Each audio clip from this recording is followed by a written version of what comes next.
Hello YouTube, what is going on? It is Epic Big Bird and I am back with another Rome 2 battle commentary here for you today.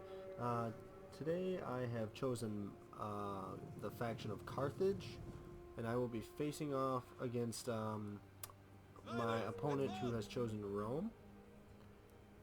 This was a large funds battle, and my unit composition, I'm experimenting around with what's going on with patch 9 recently, and trying to find a good Carthage build and a good pike build. So this is what I got for you guys today. I brought with me 6 sets of African pikes. Okay, I have brought with me 5 sets of mercenary Gallic warriors to support those Gallic pike, or those African pikes. And then I also have 3 Libyan peltasts, my general's bodyguard, and then I also have 2 noble cav here. And however, from my opponent's view, you can only see those front 6 African pikes. And right now, all I can see that he is showing to me are Praetorians, an auxiliary cav, Praetorian guard, and another auxiliary cav. Right there we see 2 auxiliary Balearic slingers. I managed to sneak my other cav into this woods before he managed to see it, and so now my opponent only is aware of my 1 cavalry. And I'm just probing around out here trying to get a feel for what else he has there. So you can see here on the mini map, my line of sight does not go very far, and I'm very curious. I want to know what else he has. I was actually regretting not bringing any light cav, any kind of like just quick skirmisher cav.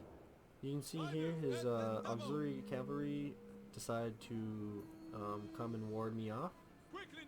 He quickly turns back when he sees I turn back, so I'm just gonna sit down in this valley. And I'm gonna fast forward a little here. You can see he's bringing his forces forward, and I think what he was wanting to do was kind of meet down in the middle of this basin. But I didn't really want to do that. I'd much rather engage over here, because you could see, unless we met perfectly in the middle, one of us would have a height engagement. It would probably be, or a height advantage, and it would probably be me. So he was telling me, he came and he showed his whole entire army. Might I show you that real quick? He's got Praetorians, armored legionnaires, 3 armored legionnaires, Praetorians, and a Praetorian guard. And then he's got 2 Balearic slingers, another Praetorian, so he's got 2 Praetorians, a Praetorian guard, 3 armored legionnaires. And I know he has more than that, but that's all he's shown us for now. Here you can see he has some auxiliary Scythian archers to add, or Syrian archers to add to his skirmishing component.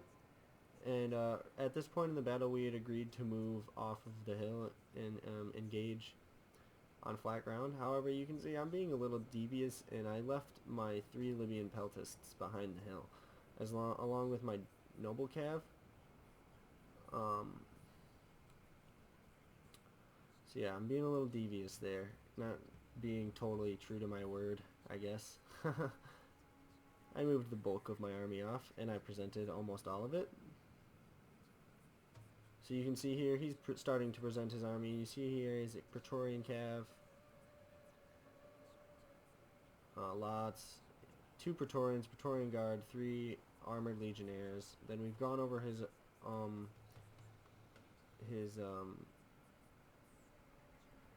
skirmishing component. You can see here his cavalry is, I believe, 2 Praetorians and an auxiliary cavalry.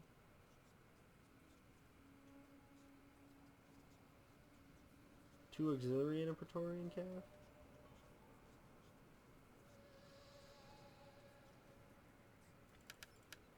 So you can see here, so we'll stop talking about my opponent and start talking about my tactics here. I'm going to swing my noble cav back up over the hill. I want to entice his far superior cavalry into what appears to be a favorable engagement for him. I need to work on moving my general up with my army. You can see here, he is going to swing his auxiliary and his Praetorian's cav over to the right in response. So at that point in time, I was kind of thinking about maybe... you can see here, he now is aware of my noble cav. And that's going to change his mind. You can see he decides to run over an auxiliary cavalry to support this flank when he sees that there's 2 noble bloods here.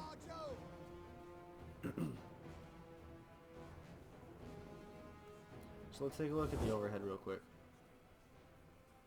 So you can see he's deploying in a much more wider line than I am, which is probably a pretty smart decision. And he's already kind of enveloping me, whereas I am already I'm in a very stuck line, and I'm putting a lot of my eggs, if I could say, a lot of my game plan in the idea that he's going to bring a decisive element onto my left flank. Now I think he would, because it would be smart to bring your cav over this hill and crash down and get the downhill charge bonus, and that's what I'm trying to encourage to him. Now you can see he's aware of my 2 cav, which is still could be an enticing battle for him, for his cavalry to take, because he has a Praetorian and 2 auxiliary. Those are pretty good cavalry. My cav is shock cav, but against Praetorian cav, he'd have no problem.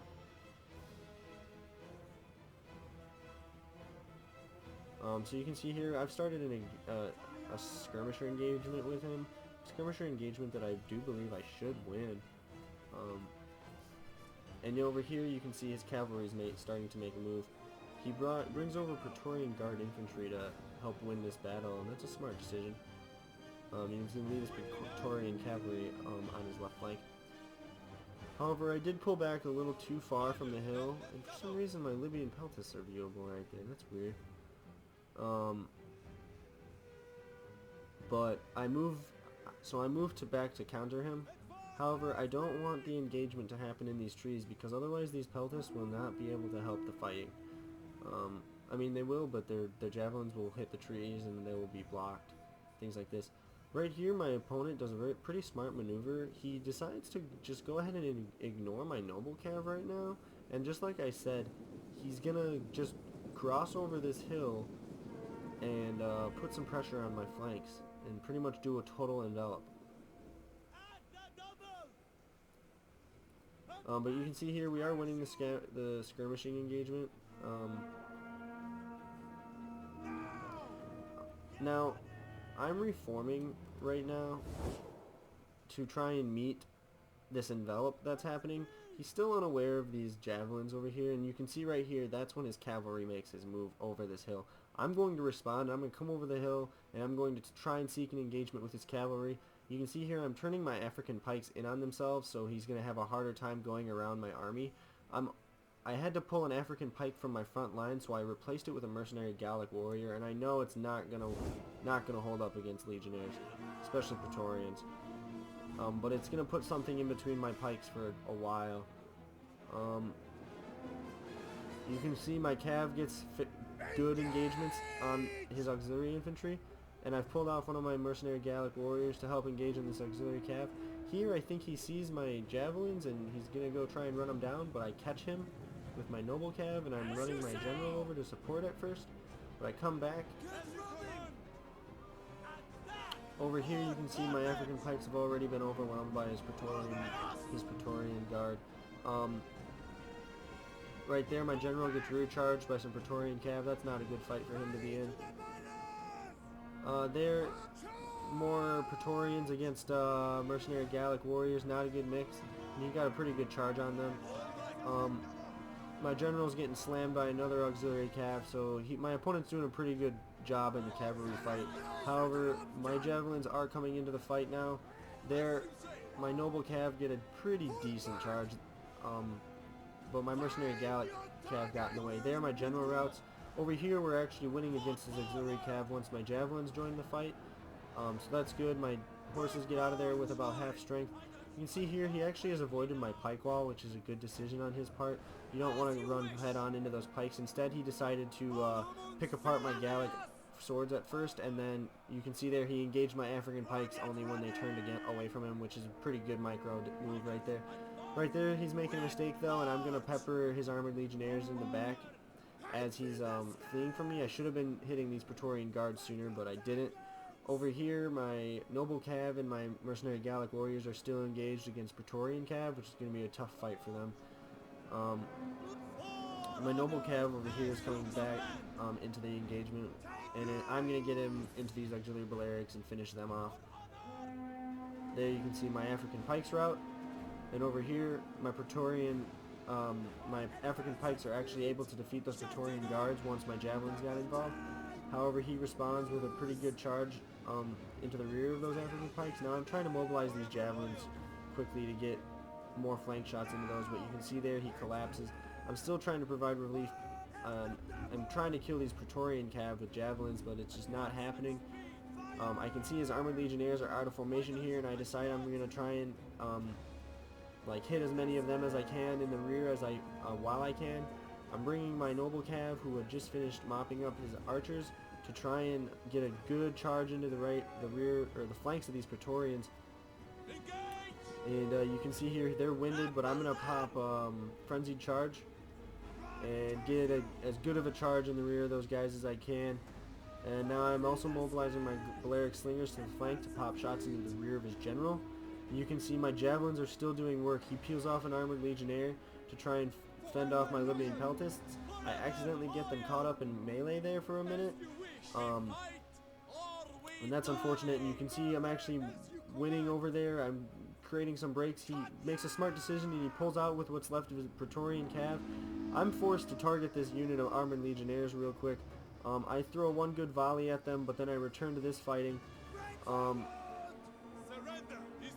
But you can see right there I believe my peltasts, yep, have pulled out their knives. They've ran all out of javelins. They've done everything they can in this fight, but you can see there the last of my Gallic swords break, and his general gets into my Libyan peltasts. So that was a really, really good battle, and I think there's a lot to be learned from both my opponents and my own tactics in that battle. My opponent did a great job of avoiding a front-on charge into my pikes, and that's what you definitely want to be looking for when you're fighting these pike units, is you want to avoid that. I tried to force him into doing that by removing his skirmishing component, but however, once that was done, my opponent, instead of rashly charging, which is what I wanted him to do, he waited for opportune moments to wait for advantageous engagements with his Praetorians, and that's what he got. Ultimately, it was a close fight due to my hidden javelins, which was my decisive element. Unfortunately, they just fell just short of being able to pull this fight off. So I'm going to show you guys the battle stats, and we can see here my javelins did rack up a pretty good amount of kills. My slingers did do pretty well, but my pikes did horribly against his own infantry, who, I mean, Praetorian, these numbers are expected from these kinds of infantry, and that's why I lost. I should have been targeting them sooner, because that's where all of his money was. Alright guys, well, I hope you guys have learned something tactical that you can implement into your own game plan. This has been Epic Big Bird. Have a nice day.